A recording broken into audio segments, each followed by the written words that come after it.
gak keju. Ngapling dari siang tadi, wah sampai gak capek blas. Lu coba besok kalau saya gak di sini, coba ngaplingo ket pagi. Yo ngapal bokonge. Lah loro. Lah kalau panjenengan itu cinta terhadap sesuatu, pasti orang yang cinta itu akan berpotensi pengen ketemu. Gini mboten? Lah orang yang sudah menanamkan rasa cinta, rasa mahabbah terhadap Rasulullah, pasti dia juga ingin ketemu Rasulullah. Faman ahabba ayyunala ru'yatan Nabi sallallahu alaihi wasallam. Di dalam kitab Durratun Nasihin dijelaskan, orang kalau ingin ketemu Rasulullah sallallahu alaihi wasallam, falyuhibhu hubban syadida. Orang itu harus memiliki rasa cinta yang sungguh-sungguh. Cintanya itu enggak abal-abal, cintanya itu sungguh-sungguh. Nah, cinta yang sungguh-sungguh terhadap Rasulullah ini seperti apa yang dijelaskan di kitab Durratun Nasihin ini tadi. Wa alamatul hub, tanda-tandanya cinta yang sungguh-sungguh terhadap Rasulullah, at-ta'atu fi sunnatihi. Orang tersebut taat akan sunnah-sunnahnya Rasulullah sallallahu alaihi wasallam. Contoh nggak usah jauh-jauh, Pak Haji ini kan punya masjid, namanya apa Pak Haji? Masjid Amanah. Nah ini sudah dibangunkan, sudah megah, sudah diwakafkan, sudah tata. Oh sunnahnya Rasulullah itu ya jamaah. Oh jamaah itu 27 derajat. Wakilah juga ada yang mengatakan 25 derajat. Jamaah. Oh saya itu harus menghidupkan masjid ini perintahnya Allah. Oh ini sunnahnya Rasulullah, sholatnya tidak fardu saja. Jangan sampai kayak garangan-garangan itu, sholatnya setahun sekali, Idul Fitri tok. Kadang ada yang kemajuan karo Idul Adha. Kadang rodok kemajuan Jumatan tok ngono ritek dicampuri karo gosok sandal. Karena karo kiai diterang nih, bawalah yang baik, tinggallah yang buruk. Akhirnya daima tuh dijual nih karfil. Nah, wonge teko. Nah, biasanya sing karo dangak-dangak kopiahe miring lho. Lah. Jadi sunah-sunah Kanjeng Nabi dihidupkan. Ibu-ibu menghidupkan sunnahnya Rasulullah. Mulai dari hal apapun itulah. Mulai doa-doa, mulai dari perilaku dan sebagainya, akhlak. Akhlaknya Rasulullah itu kana khuluquhul Quran. Akhlaknya Rasulullah itu Al-Quran. Kanjeng Nabi itu kalau jalan itu orang-orang menyebutnya itu Quran berjalan. Akhlaknya Kanjeng Nabi itu luar biasa. Nah kalau jenengan benar-benar cinta terhadap Rasulullah dan besok pengen bertemu dengan Rasulullah, wa alamatul hub at-ta'atu fi sunnatihi. Jenengan harus hidupkan sunnah-sunnahnya Rasulullah. Terus yang nomor 2, tanda-tandanya cinta terhadap Rasulullah yang dikatakan hubban syadida, cinta yang sungguh-sungguh itu gimana? Wa iktsarus sholah alaih, memperbanyak membaca sholawat. Jadi hari-hari seperti ini banyak-banyak baca sholawat. Orang baca sholawat 1 itu akan dibalas oleh Allah 10 sholawat. 10 sholawat dari Allah itu berupa rahmat, kasih sayang Allah. Akhirnya hidupnya terpantau pusat, mendapatkan dekengan pusat. Lah itu mumpung maulid seperti ini, baca sholawat sebanyak-banyaknya. Sallallahu ala Muhammad, Allahumma sholli ala Sayyidina Muhammad wa ala Sayyidina Muhammad. Kalau kata guru-guru saya, ijazah dari guru-guru saya, orang itu kalau membaca sholawat Jibril 1000 kali 1 hari, dia itu insya Allah akan dilancarkan rizkinya, ditentramkan hatinya. Sallallahu ala Muhammad, sallallahu ala Muhammad. Itu baca 1000. Gus 1000 itu banyak, belum dijalani. Kamu hanya terfokus angka 1000. Sebenarnya dikit, cepet banget, setengah jam beres, gak ada paling. Nah, itu kalau dijami. Masih lama kalau ngopi, masih lama kalau rokokan, masih lama kalau hibah, masih lama kalau itu bicara-bicara yang nggak penting sama tetangganya itu. Kenapa kok baca sholawat itu menjadi bukti kesungguhan cinta terhadap Rasulullah? li'anna nabiyya sallallahu alaihi wasallam qol man ahabba syai'an aktsara min dzikri. Seseorang itu ketika mencintai sesuatu pasti sering menyebut-nyebut namanya. Jenengan itu kalau seneng sama orang, wes jamaah ST Jember, semisal seneng gandrung sama Gus Ikdam, hari-hari itu loh yang dibicarakan Gus Ikdam, gini Pak Kak. Ibu-ibu itu kadang sama suaminya ngomong nih Gus Ikdam. Jenengan kok lagi cinta dengan seseorang siapapun, wes hari-hari nyebut-nyebut dia, bahkan kadang sampai ngelindur-ngelindur, cowok lu jenenge. Nggih to, ngelindur-ngelindur nyelui ya jenenge. Ya Allah ngene-ngene. Kemarin itu ada jamaah saya saking cintanya terhadap saya. Tapi ya garangan, peminum, mabuk arep ngombe ngono malah kelingan aku. Ya Allah, Gus Ikdam kok gambare ning gendul botol iki piye iki. Akhir karo ngombe ngono nyuwun sewu Gus, ngapunten Gus, padahal tulisane orang tua. Karena wayah ngaji gagal paham, kowe iki nek enek apa-apa balika ning wong tuamu, njaluk nasihat wong tuamu, malah sambat ning anggur orang tua, tolol. Lah kuwi krana garangan ngono kuwi saking cintane tapi krana jek maksiat, krana jek garangan kuwi lho gambare botol jerene Gus Ikdam. Lah orang kalau memang cinta terhadap Rasulullah, seringlah menyebut nama Rasulullah. Pengen sukses, wes kak perjalanan atau apa daripada kita itu nggak jelas. Sallallahu ala Muhammad, sallallahu ala Muhammad. Selain mendapatkan fadilah, itu akan menjadi bukti mahabbah, bukti cinta terhadap Rasulullah. Man ahabba syai'an aktsara min dzikrihi. Orang kalau mencintai sesuatu pasti sering menyebut namanya. Ayo malam hari ini sebagai bentuk rasa cinta, rasa mahabbah kita terhadap Rasulullah, bareng-bareng baca sholawat Jibril. Alhamdulillah ya Allah. Jadi luar biasa. Ternyata yang hadir banyak banget. Besok jauh tau dari sini.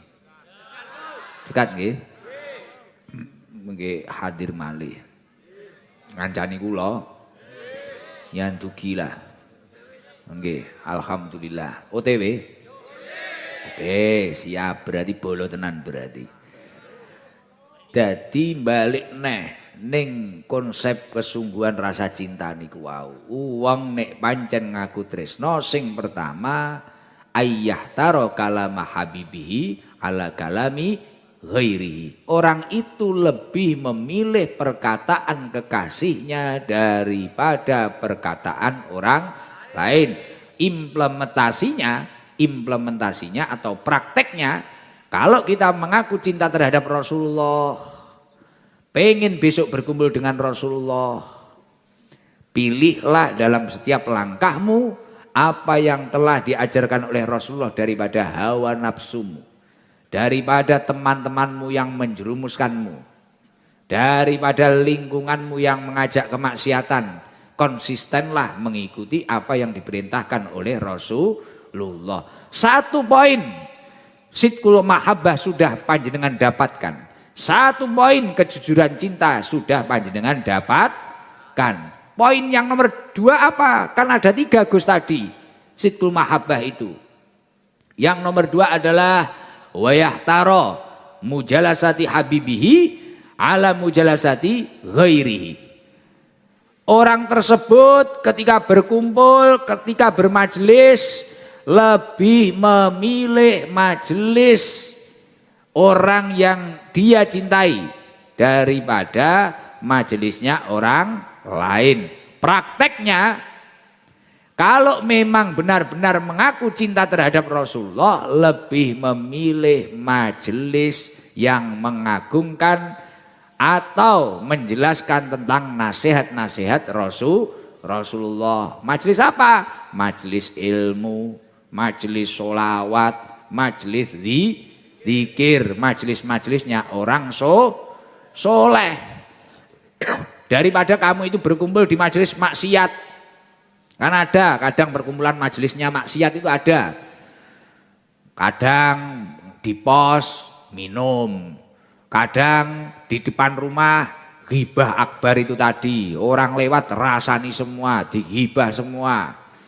Hari-harinya gitu, ngopi, wes majelis ini majelis hasud, provokasi, provokator. Lah ketika duduk seperti itu pindah, cari majelis ilmu, majelis atau perkumpulan yang membicarakan tentang kemanfaatan atau tentang kemajuan bangsa atau kemajuan agama ini.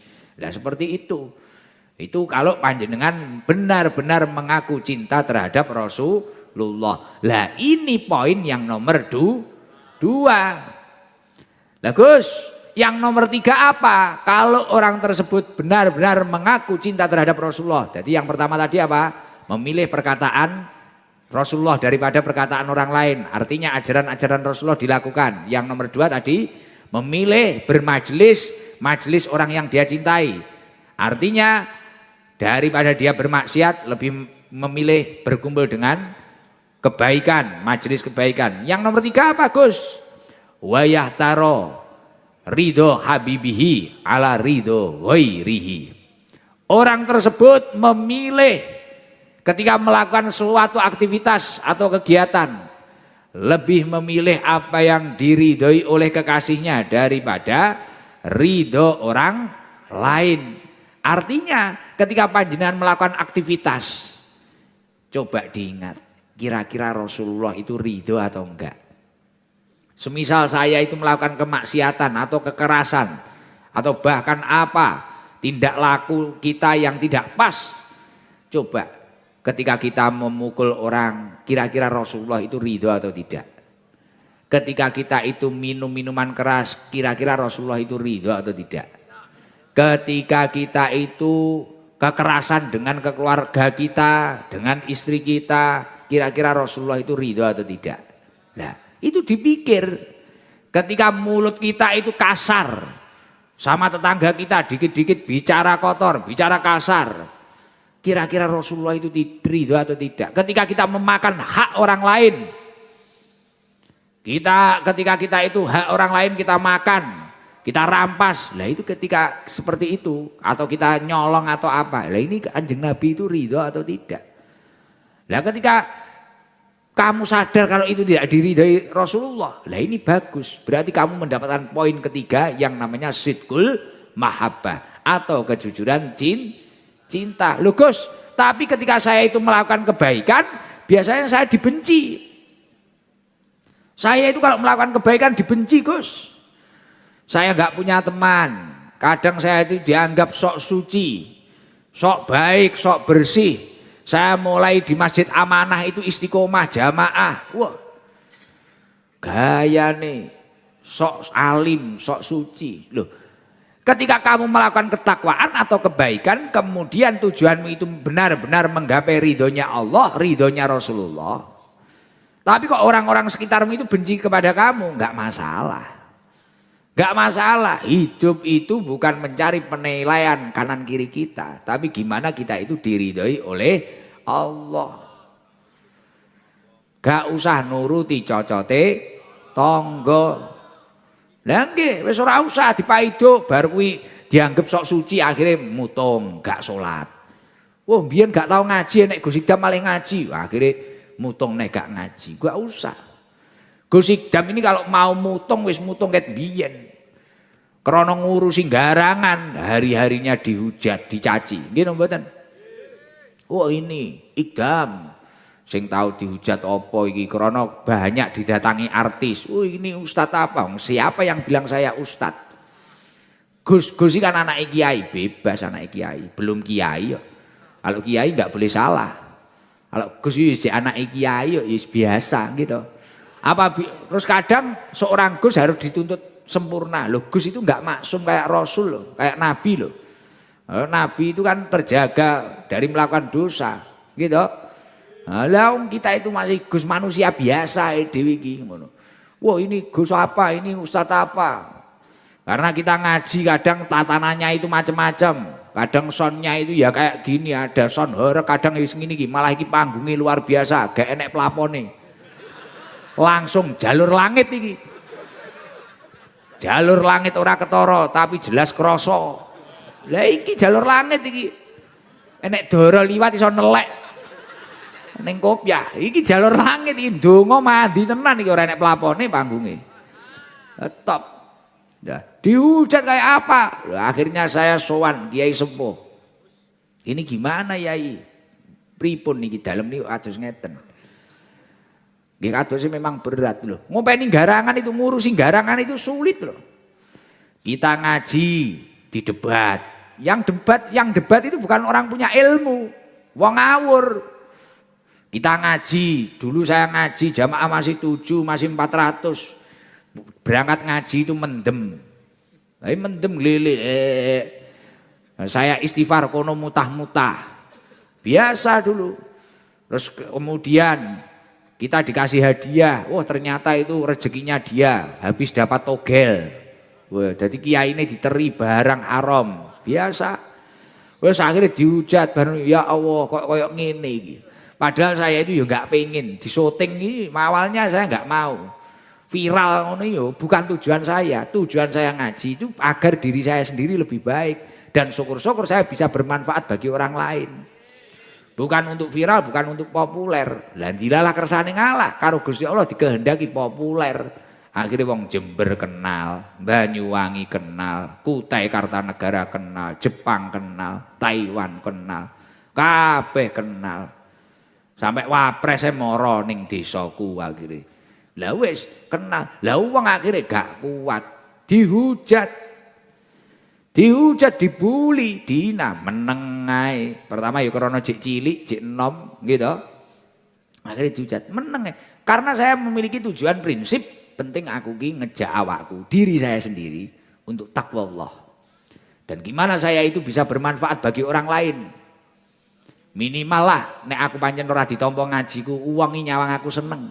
Lali karo masalahe, lali karo utange. Afdhalul a'mal ba'dal faraid idkhalus surur. Lebih utama-utamanya amal setelah ibadah fardu itu adalah memasukkan kebahagiaan di dalam hati orang lain. Wis minimal wong seneng. Lan dilalah dihujat. Wis sing jerene ustad duniawi. Gus penjual agama. Meneng ae dhewe. Wadahlah dhewe ora trimo jual agama, grosir. Grosir loh sekarang karena viral seperti ini banyak toh sekarang yang niru kayak gini gitu bener. Niru wong saiki ning karnavalan iki lho enek wong macak aku barang ngono. Karnaval macak Gus Idam dikek mic ngene iki lho. Nggih jas ngene iki kan numpaki arko tapi. Wah. Lah akhirnya kan menginspirasi orang banyak. Lah akhirnya ya kuwi wis ini kadang Gus Idam naik mobil apa, wah ustadznya mobilnya apik padahal ini jamaah. Kayak ini tadi saya dibawakan mobil jamaah saya karena saya kemarin itu jadwalnya penuh.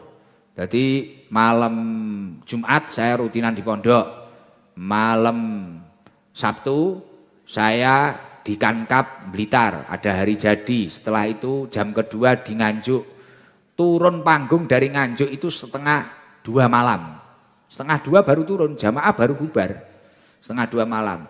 Setelah dari Nganjuk, malam minggu ke Semarang, acara CB Indonesia di Semarang, jam 12 alhamdulillah selesai, bisa istirahat habis subuh, karena nggak bisa tidur. Akhirnya jam 7 terbang ke Samarinda, ke Kalimantan. Malamnya malam Senin ngaji di Kutai Kartanegara, disambut suku Dayak, disambut Kesultanan, ngaji di Stadion Haji Imbut Kutai Kartanegara.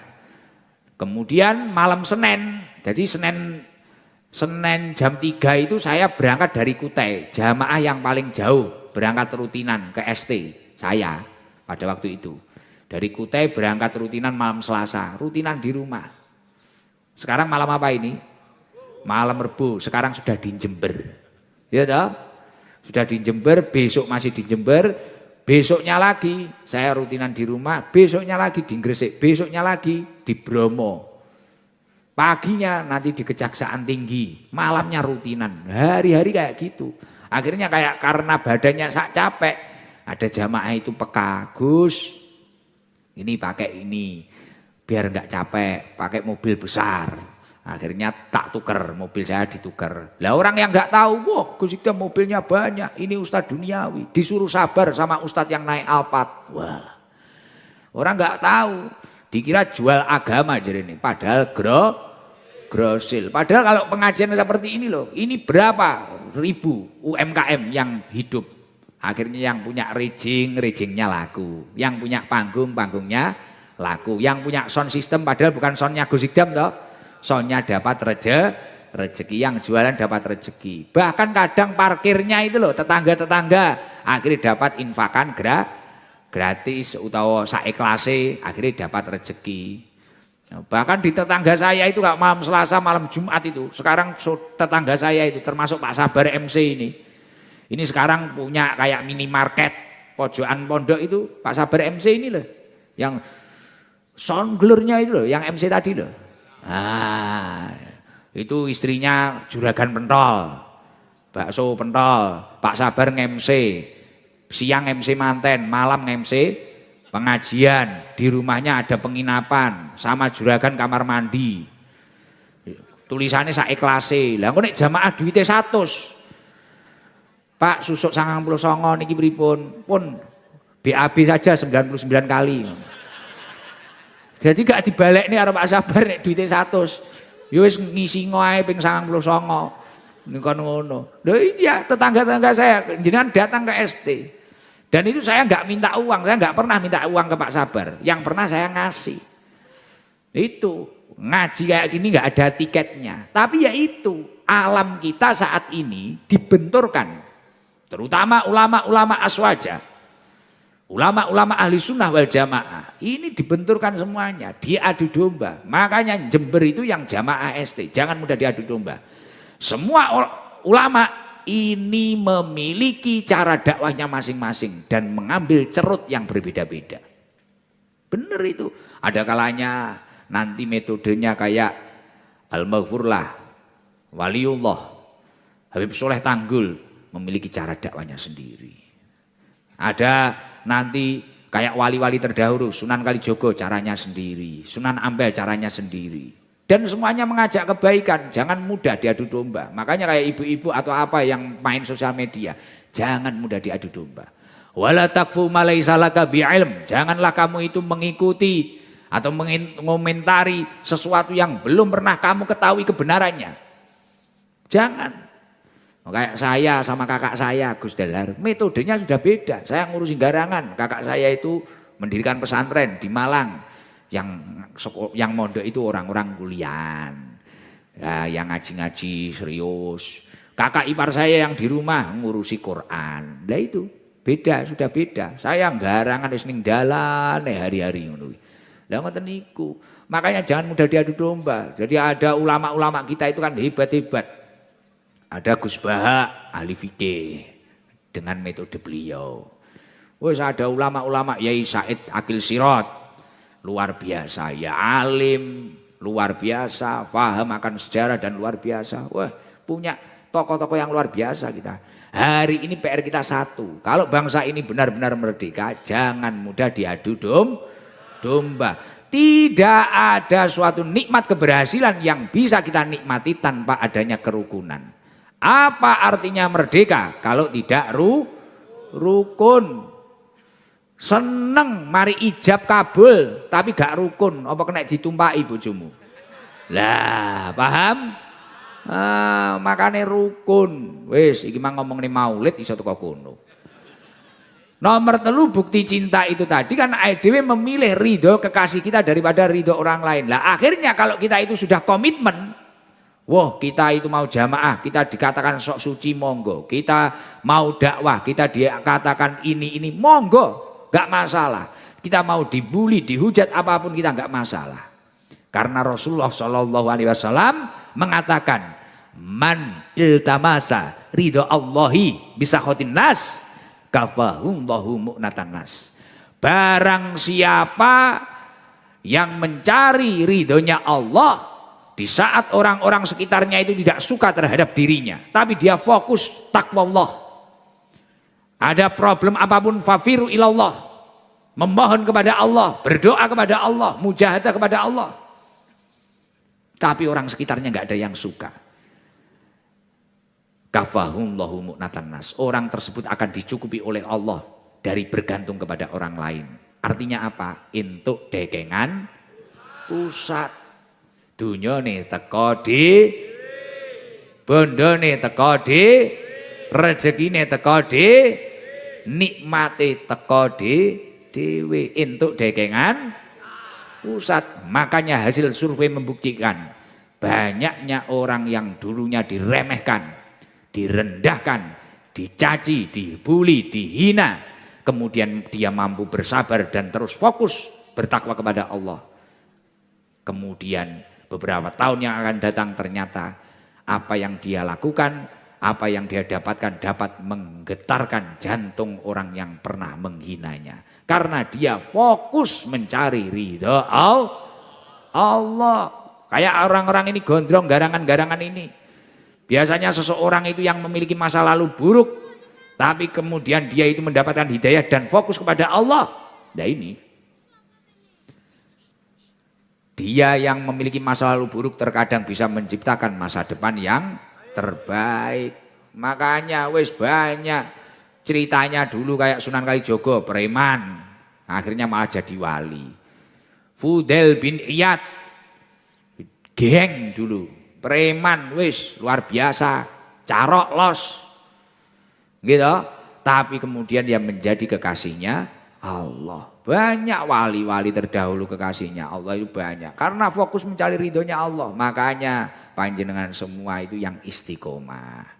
Dekat dengan ulama, cintai ulama.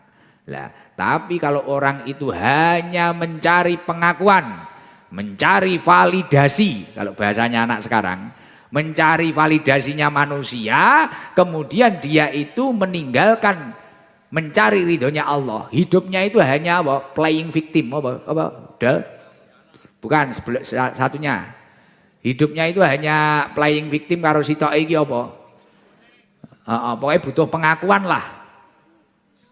Apa? Pick me.